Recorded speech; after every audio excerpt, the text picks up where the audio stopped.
I've always wanted to put solar on my roof.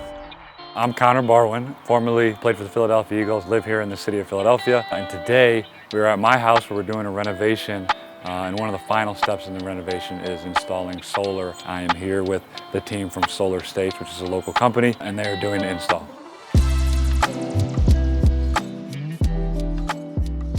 I'm Micah Goldmarkel, the founder of Solar States. Solar States' mission is to be the on-ramp to the green-collar economy for inner-city Philadelphians. It's amazing that Connor is so into green technology.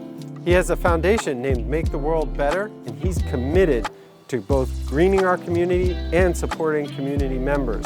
I met Micah, who started Solar States a number of years ago. He was hiring people from Philly Youth Build, giving people good jobs, in a growing industry, and I thought that was awesome.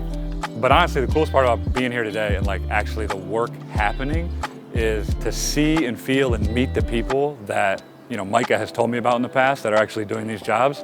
I mean, there were 10 people here that I got to know some of their stories. They are having livable wages. They're part of this new growing green economy. And you hear people talk about, oh, there's all these new jobs with solar. Well, I put solar on my roof. I showed up here today and there's like 12 people doing a one-day install at my roof. And it's pretty amazing to see. And tomorrow they're gonna go to somebody else's roof and put solar on it. And that to me is the best part of kind of being here today and seeing it actually happen.